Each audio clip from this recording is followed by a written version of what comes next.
स्वर्गीय पिता, आजको यस मध्याह्नको समयमा हामी नम्र हृदय लिएर तपाईको सिंहासनमा आउँछौं। तपाई सर्वशक्तिमान परमेश्वर हुनुहुन्छ। तपाई आकाश, पृथ्वी, नदी, समुद्र र सम्पूर्ण सृष्टिका मालिक हुनुहुन्छ। आज हामी विशेष रूपमा असम राज्यमा आएको विनाशकारी बाढीबाट पीडित भएका हजारौं परिवारहरूलाई तपाईको हातमा सुम्पन्छौं। प्रभु, तपाईले भन्नुभएको छ, परमेश्वर हाम्रो शरणस्थान र बल हुनुहुन्छ, संकटकालमा अति सहजै पाइने सहायता हुनुहुन्छ। भजन 46:1। हे प्रभु, अहिले धेरै मानिसहरूले आफ्नो घर गुमाएका छन्। कतिपय परिवारहरूले आफ्ना प्रियजनहरू गुमाएका छन्। धेरै बालबालिकाहरू भयभीत छन्। वृद्धहरू असहाय अवस्थामा छन्। धेरै आमाहरू आफ्ना सन्तानको भविष्यलाई लिएर चिन्तित छन्। तर आज हामी विश्वासका साथ घोषणा गर्छौं कि तपाई अझै पनि सिंहासनमा विराजमान हुनुहुन्छ। हे येशू, तपाईले आँधीलाई शान्त पार्नुभयो। तपाईले समुद्रलाई आदेश दिनुभयो। तपाईले छालहरूलाई रोक्नुभयो। त्यसै अधिकारमा हामी प्रार्थना गर्छौं कि असमको बाढी बिस्तारै घटोस्। नदीहरूको बहाव सुरक्षित स्तरमा फर्कियोस्। थप विनाश नहोस्। भारी वर्षा नियन्त्रणमा आओस्। प्रभावित गाउँहरू सुरक्षित बनुन्। प्रभु, राहत शिविरहरूमा बसिरहेका परिवारहरूलाई तपाईको शान्ति दिनुहोस्। उनीहरूलाई दैनिक भोजन, स्वच्छ पानी, औषधि, कपडा र सुरक्षित आश्रयको व्यवस्था होस्। कुनै पनि बच्चाले भोकै बस्न नपरोस्। कुनै पनि वृद्धले उपचारको अभावमा दुःख भोग्न नपरोस्। हे दयालु पिता, राहत कार्यमा खटिएका सबै सरकारी कर्मचारीहरू, सेना, स्टाफ, डाक्टरहरू, नर्सहरू, स्वयंसेवकहरू र सामाजिक संस्थाहरूलाई नयाँ शक्ति दिनुहोस्। उनीहरूलाई थकाइभन्दा माथि उठ्ने सामर्थ्य दिनुहोस्। उनीहरूको प्रत्येक प्रयास सफल बनाउनुहोस्। उनीहरूलाई दुर्घटनाबाट जोगाउनुहोस्। प्रभु, हराएका मानिसहरू सुरक्षित भेटिउन्। हराएका बालबालिकाहरू आफ्ना परिवारसँग पुनर्मिलन गरून्। राहत सामग्री सही व्यक्तिसम्म पुग्न सकोस्। भ्रष्टाचार र अन्यायबाट सबैलाई बचाउनुहोस्। हामी प्रार्थना गर्छौं कि प्रत्येक प्रभावित परिवारले तपाईको उपस्थिति अनुभव गर्न सकुन्।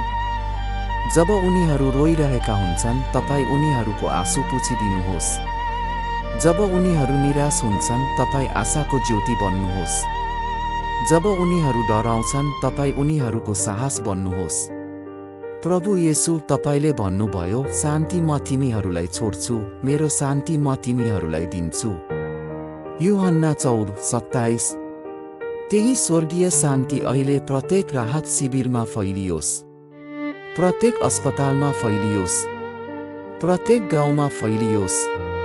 प्रत्येक परिवारमा फैलियोस्।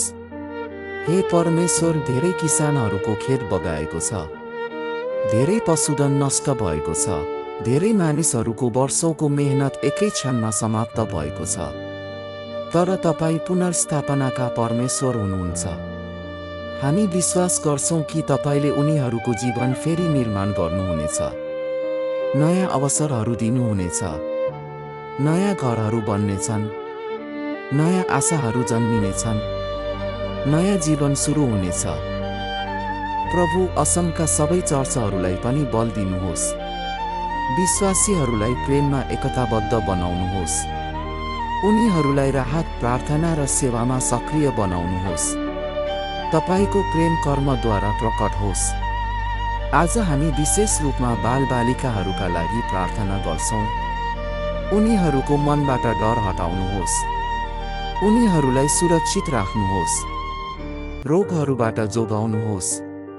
उनीहरूको शिक्षा पुनः सुरु हुन सकोस्। उनीहरूको अनुहारमा फेरि मुस्कान फर्कियोस्। प्रभु, वृद्धहरूलाई बल दिनुहोस्। गर्भवती महिलाहरूलाई सुरक्षा दिनुहोस्। अशक्त व्यक्तिहरूलाई सहयोग उपलब्ध होस्। अनाथ भएका बालबालिकाहरूको विशेष रक्षा गर्नुहोस्। हामी प्रत्येक अस्पतालका बिरामीहरूका लागि पनि प्रार्थना गर्छौं। संक्रमण फैलिन नदिनुहोस्। स्वच्छ पानीको व्यवस्था होस्। महामारी फैलिन नपाओस्। सबै बिरामीहरूले छिट्टै स्वास्थ्य प्राप्त गरून्। हे पिता, हामी कुनै डरमा होइन तर विश्वासमा उभिएका छौँ, किनभने तपाईँको वचन भन्छ, नडराऊ किनकि म तेरोसँग छु। यशाया 41:10। आज हामी असममाथि तपाईँको सुरक्षा घोषणा गर्छौँ। हरेक नदीमाथि, हरेक गाउँमाथि, हरेक सहरमाथि, हरेक परिवारमाथि, हरेक बालकमाथि, हरेक सेवकमाथि, हरेक उद्धार टोलीमाथि येशूको नाममा सुरक्षा घोषणा गर्छौँ। हामी घोषणा गर्छौँ, मृत्युको आत्माले विजय पाउने छैन, निराशाले विजय पाउने छैन, डरले विजय पाउने छैन। आशा फेरि फर्कनेछ, जीवन पुनः स्थापित हुनेछ, तपाईँको कृपा नयाँ बिहान चाहिँ प्रकट हुनेछ। अन्त्यमा, हे प्रभु, हामी असमका सम्पूर्ण जनतामाथि तपाईँको अनुग्रह, कृपा, सुरक्षा, स्वास्थ्य, आशा र पुनर्स्थापनाको आशीर्वाद घोषणा गर्छौँ। हामी यो सम्पूर्ण प्रार्थना हाम्रो प्रभु र मुक्तिदाता येशू ख्रीष्टको शक्तिशाली नाममा माग्छौँ। आमेन।